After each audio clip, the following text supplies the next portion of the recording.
Hello everybody. Today's guest is Dr. Chris Coy. This was a really fun conversation for me. Dr. Coy is the head of school for Hyde Park Baptist Schools based here in Austin, which is my alma mater. I graduated from Hyde Park in 2004. I got to know Dr. Coy several years ago just through my mom teaching at the school and kind of staying in close proximity to the school post-graduation. I've gotten to know him a little bit outside of a professional lens, which has been really, really nice. In this conversation, we covered a lot of territory. We talked about leadership and the importance of leading young people. We talked about mentorship, the importance of being a mentor and having mentors. We talked about church and school politics. We talked about family struggles, his middle son's childhood cancer diagnosis that he went through. We talked about work-life balance. We talked about faith in the marketplace and whether or not you should share your faith. We just covered a lot of ground here. Really good conversation. This is hopefully not the last time I'll get to talk to Chris. But with that said, hope you enjoy this conversation with Dr. Chris Coy.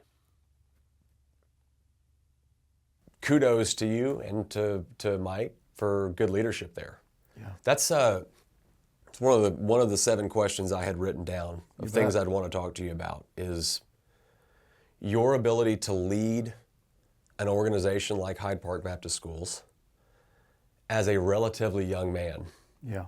Because your predecessors, most of which I knew, were, for all of the positive qualities, and age is not a positive or a negative, but they were way older men than you. Right. What advantages does that give you versus what disadvantages does it present? Or does it present any disadvantages? Yeah. The Bible's clear about don't get discouraged about your youth. The Bible also talks about there's a lot of wisdom from listening and learning to other people. Yeah. That's don't let anyone look down on you because you are young. Correct. So my age, there's pros and cons to it. I specifically remember going to the Capitol to testify on some bills, and when they found out I was an assistant principal, they were like, I can hear them whispering, like, oh, who brought the kid in? Like a lot, Yeah. like, that kind of stuff kind of drives you a little bit too, but you just, just keep going. That's why I have a beard. No, just to kidding. give you the legitimacy. Yeah, just kidding. Me too. But I had a lot of examples of what not to do. And there was a lot of older leaders that were horrible. But what a great example. And then there was also a lot of older leaders that were fantastic. And, my age, I've always been a couple of years ahead of the typical path. And that's been very humbling because I remember having as an assistant principal, having a one-on-one, like an observation with a teacher. And she almost taught kids as long as I was alive. And I just kind of started that. I'm like, hey, Miss Watkins, let's just get this thing out there. And I learned enough of what to do, what not to do to make that somewhat comfortable. My deal is like, I'm just here to help. I don't want to tell you what to do. How can I help you? My mom was a math teacher for 36 years, so I was growing up with this respect and reverence for teachers. And, the imposter syndrome started early with me. But Do you still fight it? Imposter syndrome? Yes. Yeah, I have it too. Absolutely. Yeah. And I'm glad someone came up with that term however many years ago. I'm like, okay, yeah, just kind of consider it. And then you kind of dust yourself off and, get some good positive self-talk. But I think that's a good reminder that's out there, but God put me in this position at this time in this place, and it won't last forever, so just the best you can. So you kind of talk yourself and kind of out of the, no. Like, someone else saw something in you to put you in this, so Right. hang in there, buddy. Yeah, God has me here for a reason. That's right. The anxieties that well up as a result of imposter syndrome are real, Right. but it's also because you're self-critical Right. and you want to do the job well. You Yeah. care about doing the job well. So to not have any even hints of imposter syndrome might be a blind spot. You know, Correct. it might mean you've got a little bit of arrogance there that Yeah. will cause you to miss things that need to be shored up. When I make mistakes and when I realize like, oof, I could have done something different, that's when that idea comes to mind, and that's almost like a gauge, like, hey, get back on track, keep thinking, ask more questions. So it's it's almost like a governor to like, of just don't get too cocky, don't do whatever. Totally. Yeah, I agree with that.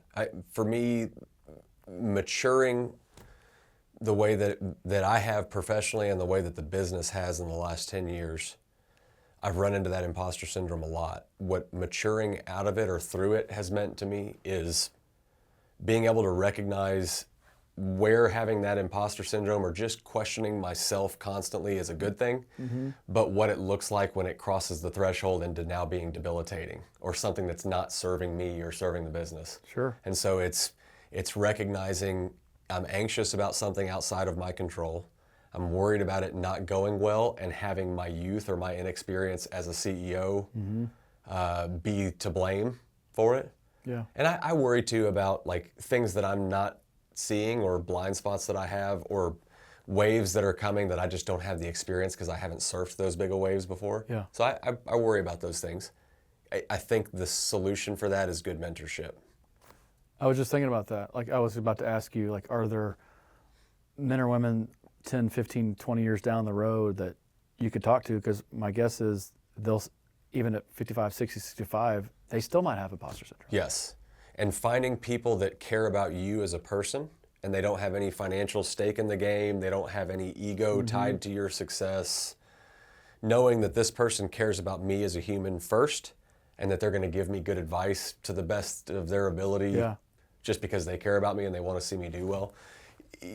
We wouldn't be here as a business without Steve Vaughn, my uncle, who was a VP of the company that I worked for prior to starting Live Oak.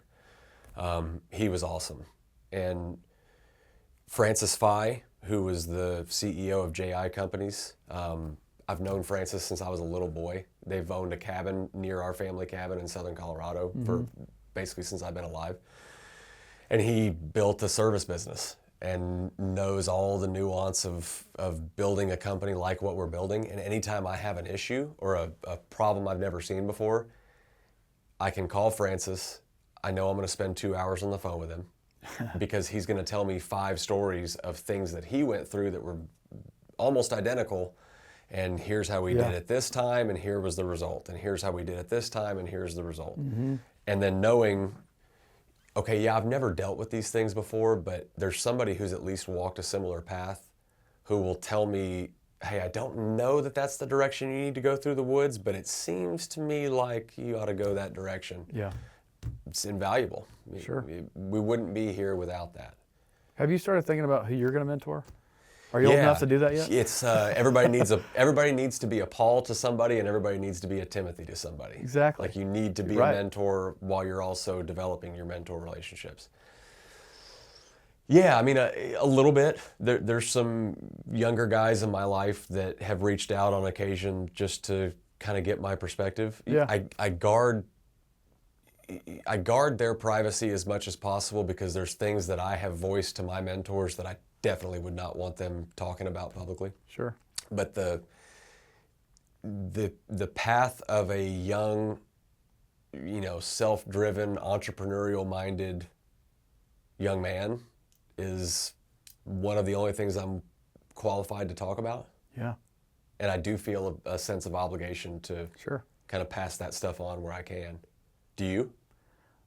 Last year I met with 3 Hyde Park graduates. Oh yeah. Every week, every Tuesday morning for a year. And a little group was, I named it How Not to Do Your 30s because I was an expert in that. Yeah. And so that was our deal. And we went through the Bible, we went through each other's stories. We did spend a lot of time together, but I felt like it was time to invest in those guys, and it was a blast. Yeah. It was awesome. Yeah. And you've stopped doing it now? Yeah, the deal was let's do this for a year, and then I asked them for them to meet with other guys on their own and just keep multiplying that like that. Sort of giving them a launch point to go do it themselves. Yep. Yeah, that's cool. Will you continue to do stuff like that? I hope so. It's weird as a mentor because you're not going to thrust yourself on a mentee. Right. It is. So you have to have relationships where you want to identify a couple guys that do that. But I hope for the rest of my life that I'm just in and out of men's lives in that kind of way. Yeah. Differently than my small group at church, but intentionally pouring into next generation or just some men that are a couple years before me, those kind of things, because I want to be sitting under older, just like you said, Paul and Timothy. Right. Being in the middle. I want to be in the middle as long as I can. I want to be mentored and mentoring as much as possible. Always, right? Yep. Until you die. I have a grandpa who's 92. I've actually talked about him on here a bunch. As mentorship goes, it's speaking for him a little bit, but I think it's kept him young. Yeah. Being able to engage with his adult grandson on an adult level and hearing some of the problems that I'm dealing with, both in leading a business and in just leading a family and growing a family. Yeah. And I think he's the type that always seeks out knowledge too, so he has lots of mentors and all these things that he's just sort of interested in.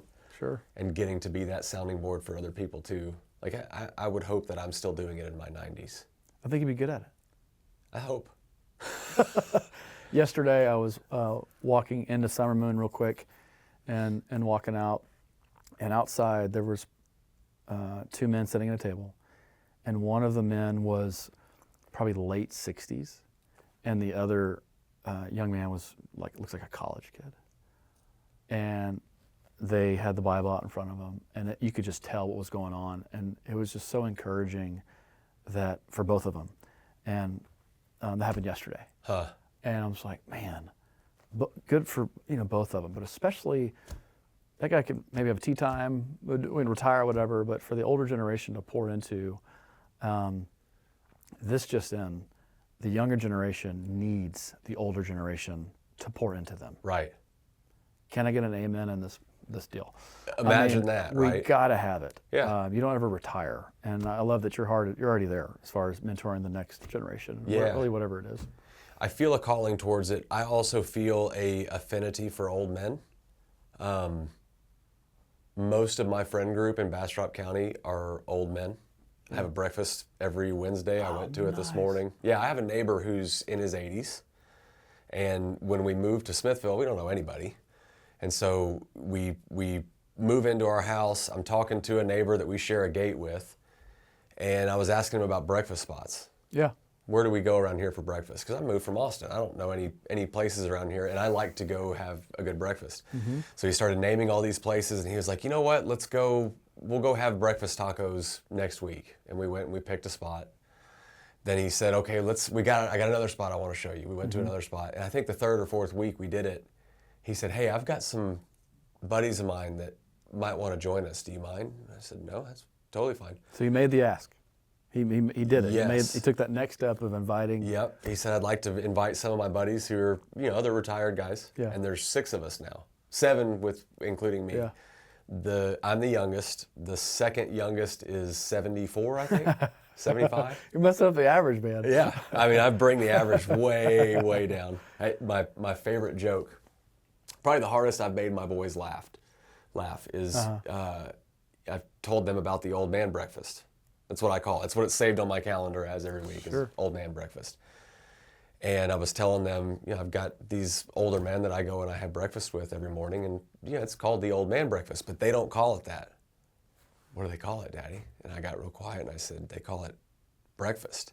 And it's the hardest laugh I've ever gotten from my, at the time, I guess, 8-year-old That's good. and 6-year-old boy. That's good. Yeah. Yeah, the value of mentorship is very, very high. And to your point, we've kind of forgotten how important that is.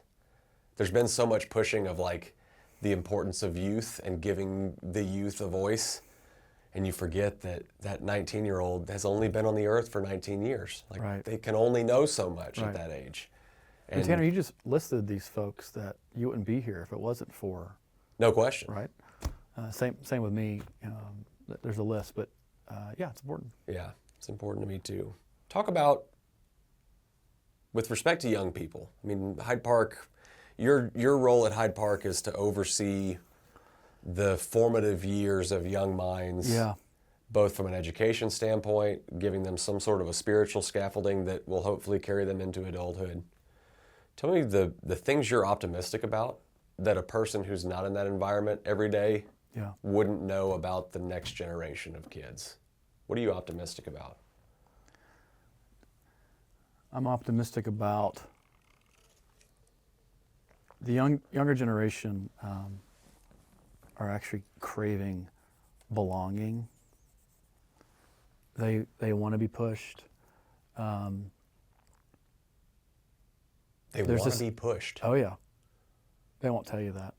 They have a high sense of like fairness.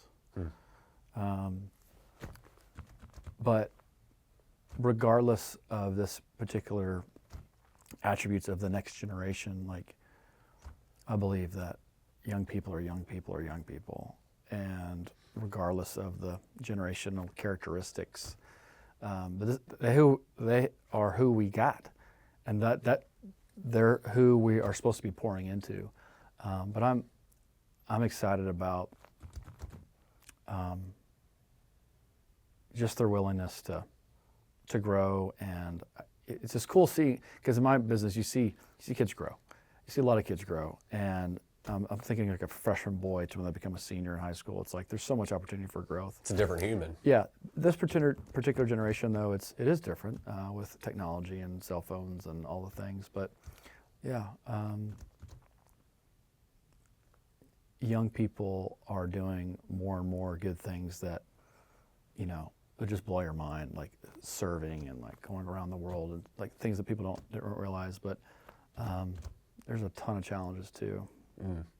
What is a mature, let's say, young man? What does a mature young man look like today at 15, 16, 17? What are the characteristics that are there? They go into the football coach and say, I just want to be a part of the team. I just want to play any position. It doesn't matter if I'm the starting quarterback or not. I'll just help the team in any kind of a way. That doesn't always happen. Yeah. It's, oh, I've been going to these camps since I've been 5 years old. I'm supposed to be the quarterback and da-da-da. Like, a mature young man looks like a team player, humble, like they get it. It's about bigger than just yourself. And those stick out like a sore thumb, unfortunately, a little bit more than they should. Yeah. There's a young man that's coming to mind that is acted that way, and it's just been a positive breath of fresh air. Yeah. I think you hold up a kid like that as an example, and the characteristics that are there are kind of immutable. They're timeless. It's the same characteristics of somebody from our generation or previous generations. And how they treat the underclassmen is huge. Right. I mean, you hear all about the opposite of that, you know, bullying and that kind of stuff. But what does the opposite look like? Well, man, when they on their own intentionally pour into underclassmen, things like that, that's just a dream. Yeah. Talk a little bit about the importance of a private school education versus a public school education, or the case that might be made for a public school over a private school. Yeah. Is there any of that you think about? Yeah. Education's important, period, whether it's public or private. There are some awesome educators in both spheres. I've seen them. I've worked in public school. I've worked in private school. In schools are schools, kids are kids. Part of a kid's development, so much of it is what happens at home. How's mom and dad? How are they doing? Specifically, how's dad leading the home? Are they part of a faith community or not? And if they are, to what extent? And then the school. Do they feel like they belong? Is it safe? You know, all those things give a kid a chance to make it. Specifically private and public. Not all private schools are the same. So if you want to talk about private schools, there's a whole diverse set of private schools. Same with public. And so it's, in my experience, it's easy to put schools in just two camps. Not that America ever does like some kind of dichotomy view of anything, but you know, of course, in general, private schools have a lot more freedom to do what makes sense for their kiddos. They don't take in the state's money, so then they have to follow the rules. Yeah. Now, school choice might change that. If private schools do take state money, it'll be interesting to see what rules they have to follow or not follow. Yeah, how would that work? Well, there's plenty of states that can answer that question outside of Texas that have had school choice. I talked to I had a school in Iowa for a long time about what that looks like, and my joke is I'm just going to raise tuition the amount of the voucher. Just kidding. I'm not going to do that. But the school choice voucher thing, that's a whole separate conversation, back to public and private. Is that actively in consideration in Texas, school choice? Yeah, the governor has made that a priority for a couple sessions. It'll come back up again. He had a special session a couple times to try to get it passed. It didn't pass, but that keeps coming up a lot. It stays on the docket. Yeah. The Republican National Convention this week, school choice has come up from a couple of the speakers, things like that. But private schools are changing too. Private schools are changing. Again, not all private schools are the same as public schools are changing. So there are two big camps. I love being able to do what I feel like is best for my kids and my parents. Comes with the cost, but in our particular school, we're so much more than just a traditional school about reading and writing and arithmetic. We prepare kids for college, and that's a huge part of what we do. We also provide them with the truth that the way of Jesus is better than the way of the world. And we'll get criticized for that, but Bob Ed Shotwell started Hyde Park in 1968, and my job is just to continue what he started 56 years ago, and try not to mess it up too bad. Yeah. You have a real unique challenge too, because to your point about not all private schools being created equal, I went to private schools, only went to private schools. I think we've talked about this before in last coffee conversations, but I went to a very small private school in the Austin area from pre-K until mid-year, my sophomore year, and then had an opportunity to go to Hyde Park. And for where I was at the time, I'm a 15-year-old kid. I've gone to the same school my entire life. My mom taught there. I knew where all the levers were to just get by. You know what I mean? Sure. You know all the people. You know what bare minimum looks like, and I could just skate. And then going to Hyde Park, man, I'll never forget going to take my shadowing day and seeing the people that were my age that just felt put together to me, and realizing, like, I don't know anybody here. I don't know how the process works at the school. I felt a sense at that point that I had this decision to make, and if all other criteria were equal, well, one of these things makes me nervous and the other one doesn't, to stay or to go. Sure. Well, I only ever knew that school, and going over here makes me nervous. So it's the first time in my life I made a decision based on that criteria. What's the thing that makes me the least comfortable? Let's go do that thing. And not to overstate it, I don't think I am where I am if I don't make the choice to go to Hyde Park at that time. And that's not to disparage the school that I came from. I'm sure that if you took a kid and you put him or her through that school under different circumstances where they weren't there forever and they didn't know all the teachers and administrators, it's probably different. But I do know that when I got to Hyde Park, there were 66 kids in my class, most of which took themselves pretty seriously.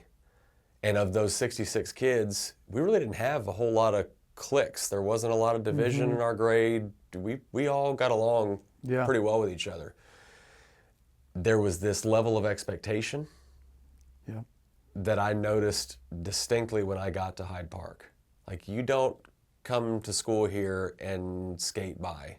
These people take themselves a little bit more seriously. And man, just looking at the comparison between my grade at the other school I was at versus my grade at Hyde Park, and seeing what kids in my grade at the other school did post-school, and then seeing what kids in my grade at Hyde Park did, it's not comparable. And what is that? What is it about a certain kind of private school education that can actually hinder a kid post-high school? Yeah, schools are people. So the people that are creating that culture, whatever school you're talking about, is what has the biggest influence on the students' success. For example, at Hyde Park at that time, you feel like you had high expectations. That's because some people in that school built that culture and you benefited from it. And I'm grateful that Hyde Park has had that reputation for a long time of being a good school, academically, things like that. The high expectations. Also, parents probably have a big, high expectation too, especially if they're paying. It's like, golly, I can have you slack off for free in public school. Like, I'm paying this tuition, like, let's go. But even the last 20 years, there's been evolution of private schools picking it up academically, because there's also this flavor of really nice people that love the Lord, but professionally, they're not the world-class educators, but it's okay because they're so sweet and so nice. Like, when I came to Hyde Park, after going to public school for 3 years and master's degree and all this other training, I'm like, okay, time out. Let's do both. Let's have high character, great, sweet people, but also are as committed professionally as anyone else around. Let's have both. And when private schools get that, then they're unstoppable. Yeah. Then you have the best teachers in the city, the best coaches in the city, the best administrators that have huge, high expectations academically and can relate and help you grow spiritually too. Like, you can't compete with that in any other school. And those things are not mutually exclusive. Correct. You don't have to choose, do I Nope. pursue this for the kids or do I pursue this for the kids? That's right. I actually think too, Paul and I were talking before you got here about our generation, my generation being millennials, might be the first generation since the Great Depression era who don't necessarily want an easier life for their kids. I don't want an easier life for my boys. Yeah. I want them to be challenged. I want them to have to go through adversity. I want them to learn to be tough and resilient and maintain character through tough times. And like, I want that in microcosms for them. I don't want them to just get bludgeoned by life. But going into a place that has high expectations, I think that that's been frowned upon for a while. And then there's just been this shift now where somebody like a Jordan Peterson comes out of nowhere, explodes in popularity, and by all measures is still exploding in popularity. Yet his message is, clean your room up, stand up straight with your shoulders back, like work harder than anybody else is willing to work, and all these things that used to be common knowledge but just sort of had kind of fallen by the wayside. It's one of the reasons why I think he's so popular with men. Yeah. Because I think men are built to carry a load, and they're not as sorted out if they're not pushing themselves in that way. Yeah. That's why you have depression exploding in a male population. Because if you're not pushing yourself and testing your limits and carrying more weight than just you bear, like bearing other people's weights for them, this doesn't work as well. Right. Yeah, it's interesting. Back to what I'm excited about for you, like back to kids wanting to be pushed. There's just something inside of us that, like, when we know when we're not giving our best or being lazy, you just feel like we actually want the high expectations because it feels good to accomplish something you didn't feel like you could on your own, and you got pushed, and you see those kind of things. Yeah.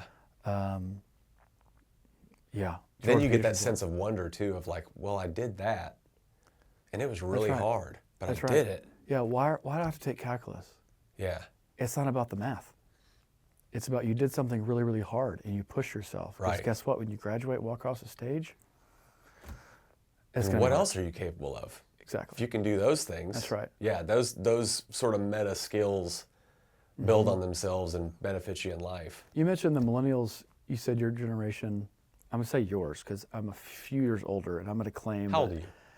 I don't know. I'll be 43 in September. So I'm not Gen X, but I'm not millennial. I'm like, there's like a 3-year period between, whatever that's called, Zennial or something.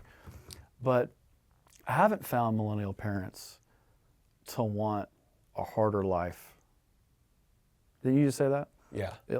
I probably shouldn't speak for a whole I generation. found, well, but I bet you the Vaughn family, you do. Yeah. But in my experience, it's been the opposite as far as parents like being too protective. Being too protective, not letting them fail. And now finally there's research out there that how challenging it is when we don't let our kids fail, when we come in and swoop and save them.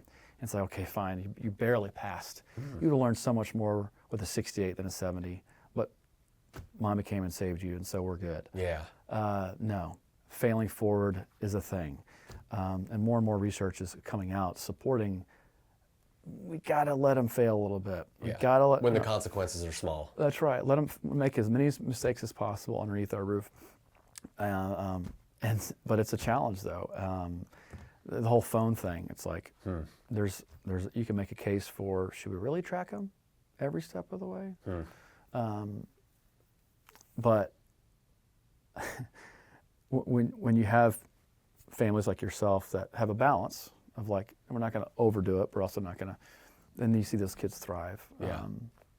But at the same time, I'm like, I'm so glad we didn't have cell phones when we were kids. Yeah, we're tracked every way. My life would have been so much different if there were cell phones. If the iPhone existed when I was in college, I guess it came out late college for me.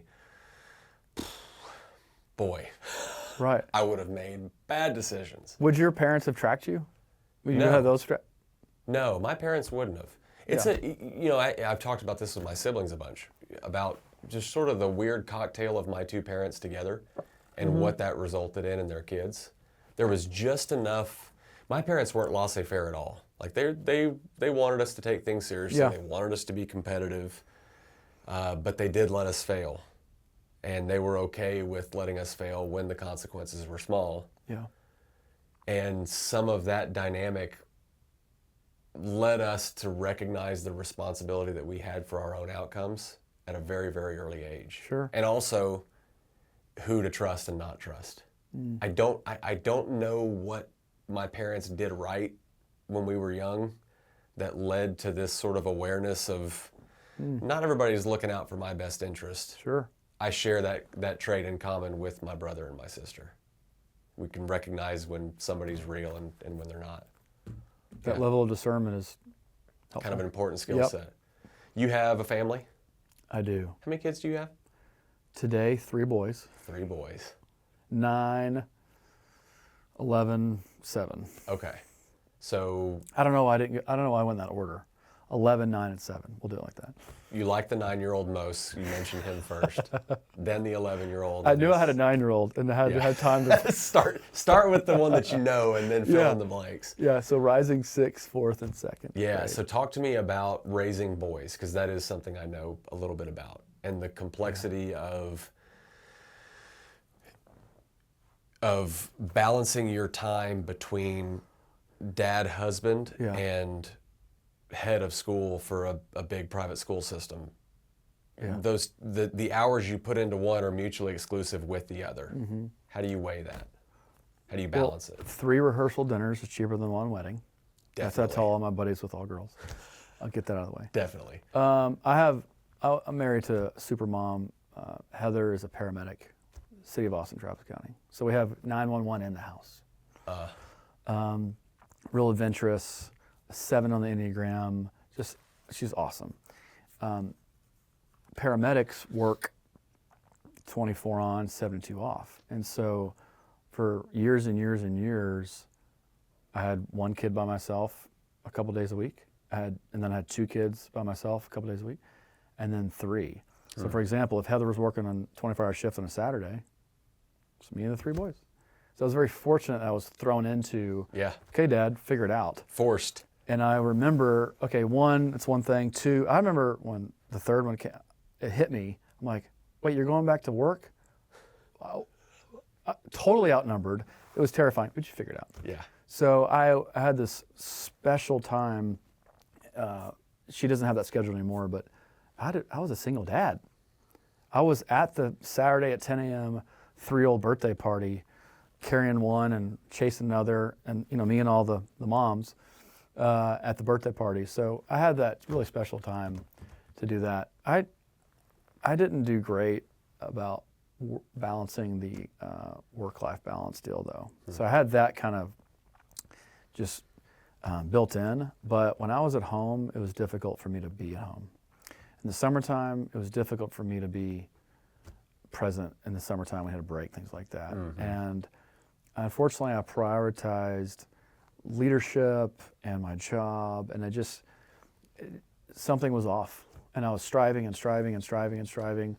And to be honest, I couldn't wait to go back to work. I'm not sure what that's all about, but I know it wasn't healthy. And so that was difficult. Thankfully, it's not that way anymore. Why? The 9-year-old got pretty sick a couple years ago, and so that was a good humbling kind of wake-up call. Dylan got diagnosed with acute lymphoblastic leukemia on July 9th, 2020. So that was a wake-up call as far as setting priorities. July 9th of 2020. That's right. So you get hit with pandemic locking the world down, and then 3 months later, leukemia diagnosis. Yeah, Heather texted me, I think Dylan has cancer. Oh my gosh. That's not a good text. Yeah, what's that text like? It was Where were you when it happened? in my house, and okay. It was I'm going to call her back.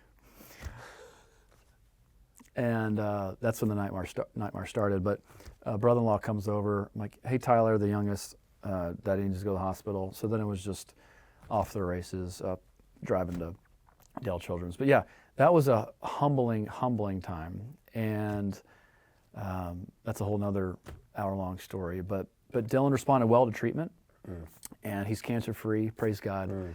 And I got to, for 9 days, we're in the hospital. We didn't go home. I was actually able to rest and be present in a way I never have. No emails, no work, none of the responsibilities. We have people taking everything. COVID, there was nobody in the hospital hardly, unless you needed to be there. So it was just me, Heather, Dylan, some nurses. So for 9 days, I got to be still. Be still. And that was very helpful.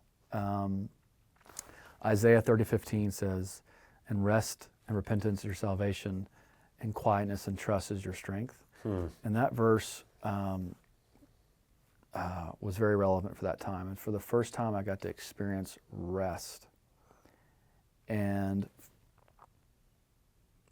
then I was able to experience God's presence because I was so still, of course, praying and reading the Word and like praying for Dylan to get, I just was so humbling, right? That's where you go, right, in those times. But when you experience God's presence, the Bible says you'll experience not just joy, but fullness of joy. So ask me how to go from cancer to joy, I can tell you. Yeah. And so that was a life-changing moment. And then fast forward a couple years, Dylan's doing great. Finally, I realized that prioritizing leadership over love has a cost. I went to school for leadership, read the books, the podcasts, all the kind of things, and it's really important. I'll continue to do those things, but there's a cost if you're just focused on leadership. And part of the cost is yourself. How are you leading yourself? So finally, I'm realizing like, okay, there's a cost to being a principal at 33. There's a cost to being a head of school at 40. Okay, great. You better get some good rhythms because this is not sustainable. Your pace, all the things, right? And so for the last couple of years, I've been learning and been curious about healthy rhythms.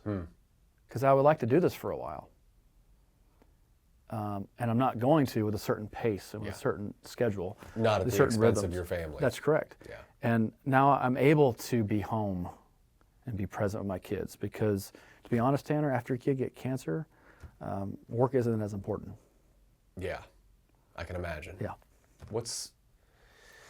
You would never wish for or think positively on a child getting cancer, but is there a point at which you think that you look at that as a positive thing that happened in your life?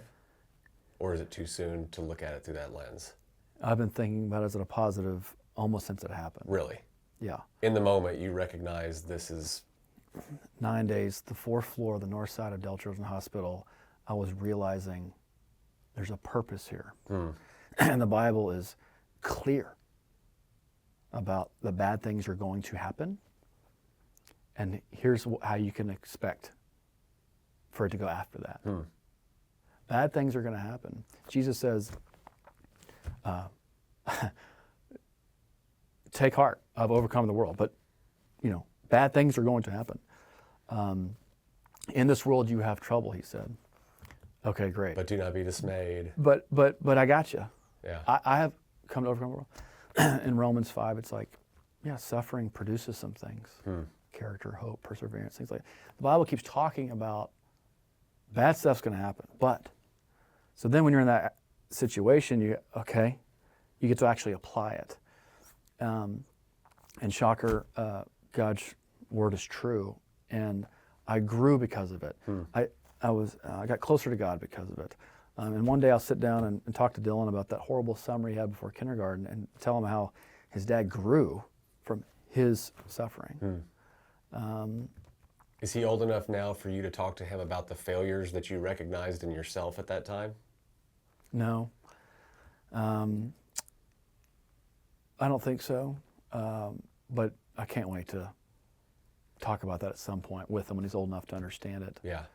But I feel like those are important conversations. no doubt. For a parent to have with a kid, but especially a man to have with his son. That's right. Because a kid always looks at his dad as the hero. He's always the superhero. That's right. But to prepare that kid for what life is inevitably going to deal him, That's right. you'd want him to know the stories of when you failed and recognized it and course corrected, and here's the lesson that it taught me. That's right. Yeah, I've got some of that too.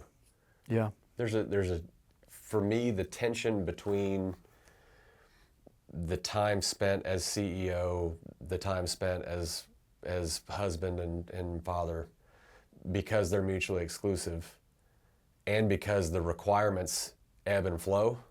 Sometimes there's things at Live Oak that require more time of me, and it's going to be at the expense of my family, and it requires me and Ashton to have to be on the same page about importance of time. But it's difficult because you're constantly having to monitor yourself. You're having to be really honest about where you failed and acknowledge, okay, I've spent too much time at home. Like we're coming off of basically a month of vacations. Okay, I've spent too much time there. Now I need to acknowledge that failure, Yeah. course correct, and then still monitor myself to make sure I don't go too far this direction. And it's that constant monitoring and living in the tension between the two Yeah. that makes it so difficult. Well, luckily life slows down for you for like a month for you to get it all figured out.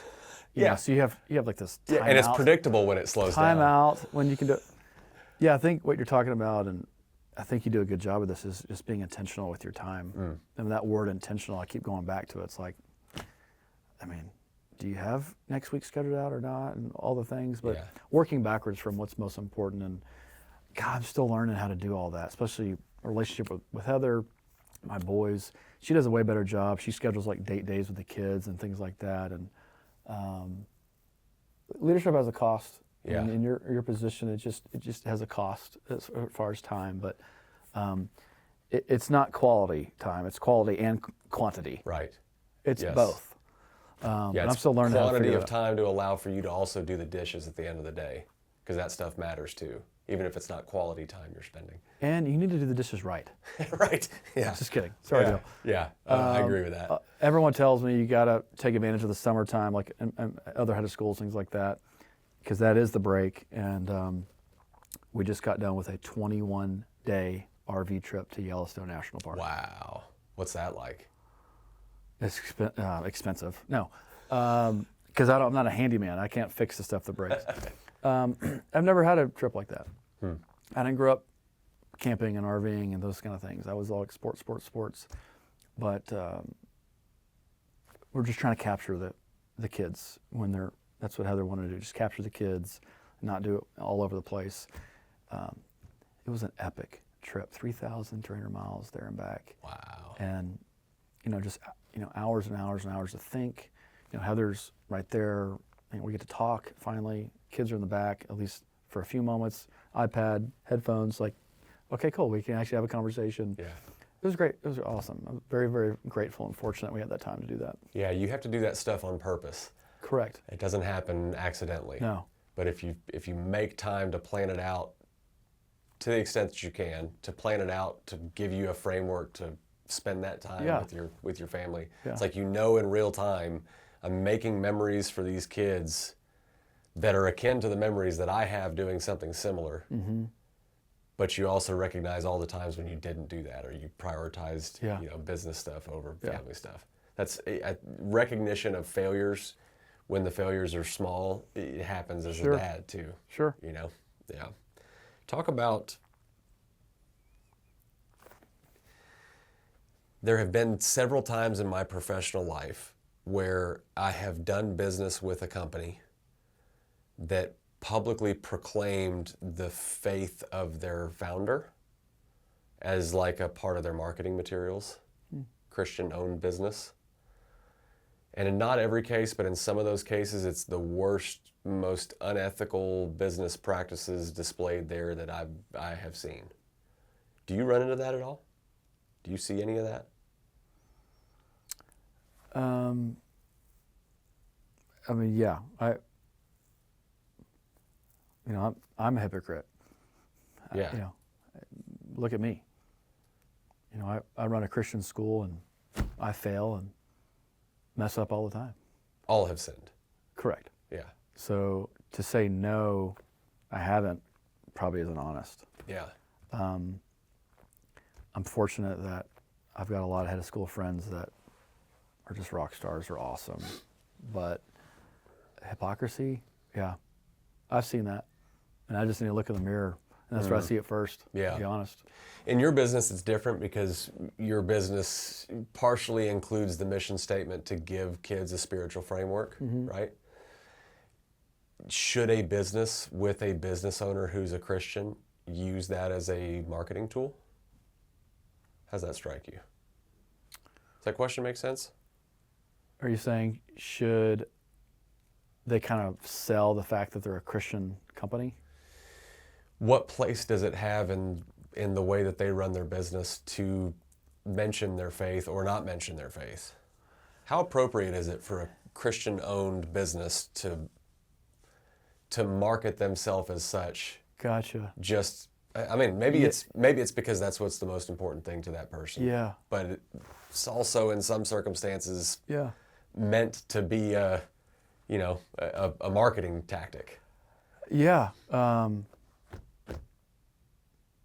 I'm not really sure, Tanner. I think that if you're selling a product or service, I think Christians should sell that product and service because of what that product and service is. And then if you're a believer, then that should influence how you sell your product or service, but you're not necessarily selling a faith or Christianity unless you're like a pastor. But if you're selling a secular good or service, you really set yourself up for, oh, okay, so you're selling me a widget. This is a Christian widget? Right. I mean, probably in 2024, you should probably, how about you sell your faith through how you do business, not what you sell? Yeah. That's what I would answer that question. Instinctively, I agree with you. Because I've seen the other be true, where you do business with a company and it seems pretty obvious that they're doing things unethically, and yet the faith basis of the principles is like the leading charge. They put things on their trucks and it seems to me like the best way to minister to your community, given your faith, is to do an exceptionally good job at whatever it is that you do and let that be the thing that speaks for you. Yeah, work for the Lord with all your heart, not for man. Like, just, you set yourself up for, being a lot of criticism, which is fine, but like, just sell the widget in a Christian loving way. Right. Yeah, do it in the best, most Christ-like way possible. Yeah. Yeah. Okay, so I have one more question. We talked a lot about leadership stuff. Yeah. What are the timeless characteristics of good leadership? What does a good leader look like to you? Yeah, Maxwell would say it's influence, but man, a good leader leads him or herself. That's where I'm at now with leadership. Like, lead yourself. There's an inseparable link between yourself as a person, your character, and your leadership. So I can give you the 7 habits of highly effective people. I can give you the 21 irrefutable laws of leadership. But you're giving away who you are as a leader. Social intelligence, emotional intelligence, all those kind of things. So that's where I was like, you gotta lead yourself. Big deal is you gotta have a vision. Where are we going? You gotta have a vision. You gotta have a vision, right? And you have to have clear, direct communication, which means it needs to be more uncomfortable not having the conversation than having it. And once you get to that point where you're actually looking forward to, in a healthy way, having that crucial conversation, because you know that's what leaders do, and they talk directly to people in a loving, kind way. Once you get to the point where that doesn't scare you anymore, then you can actually lead someone. But if you're like, I just hope it goes away, and you're passive aggressive, and you know that kind of stuff, that's not good. Yeah. Being willing to have the uncomfortable conversation for the other person's benefit. Correct. Yeah. Which means you have to be secure enough in yourself to do that. Again, let's go back to yourself. But having a vision, leaders have to work together as a team. If you think this is just your deal, good luck with that, especially these days. Leaders have to be able to bring a team together. One of my favorite sayings, everything's a group project. Not everyone loves that, but like that's just how I roll. Everything's a group project. And I'm gonna ask anybody. I'll ask the janitor or the CFO their opinion about something. It doesn't matter. But yeah, you gotta lead yourself, because people can see right through that. Yeah.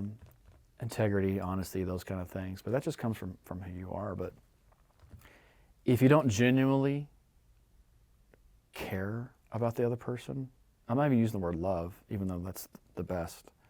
That's level 5. Like genuinely loving, genuinely wanting the most, getting the most out of it, like for them, you're gonna have a lid, right?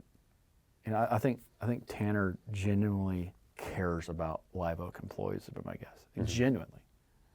Not just because that's what CEOs are supposed to do for the company.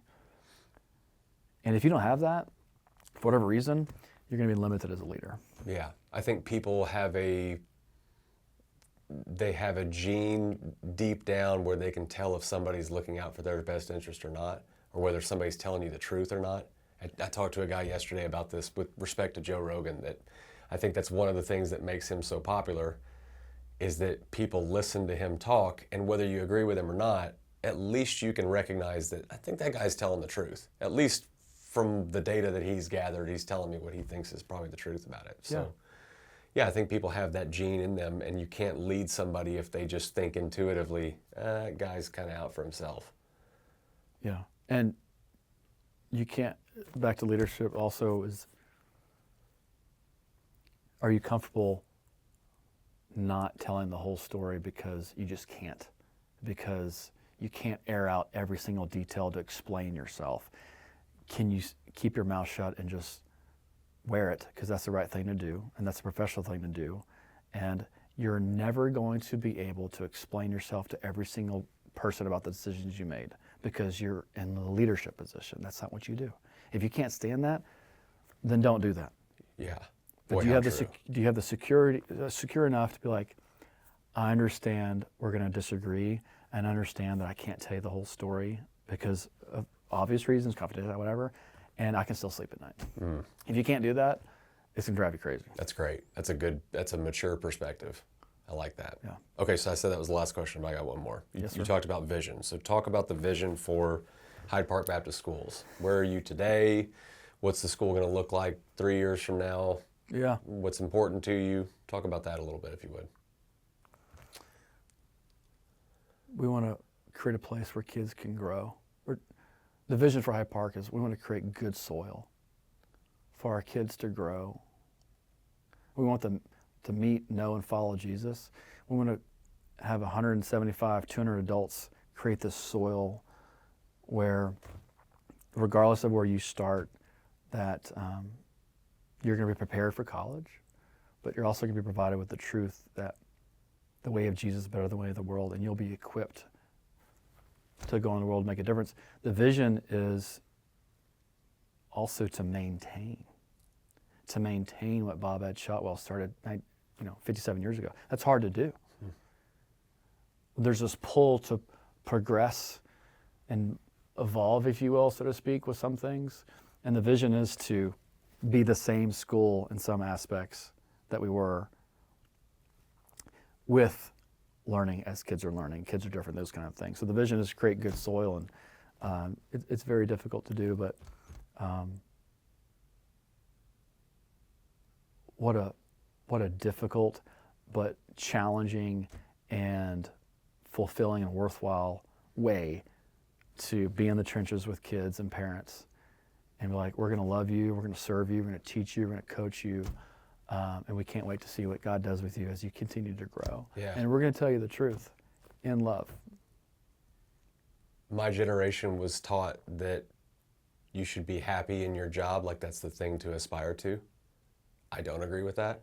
I think that you should aspire to be fulfilled by what you're doing professionally. Yeah. To find meaning in what you're doing. Yeah. It's not hard for you to find meaning in what you're doing because you're raising kids that will someday be adults and someday lead. And yes. What more important thing could you be spending your time doing? There's a lot of purpose and joy going to work every day. Yeah. Thanks for taking time to do this. I do appreciate it. Thank you, Tanner. That was a full hour. It went by quick. Yeah, it did. Maybe we can do it again. For sure. Appreciate you, man. Thank you. you.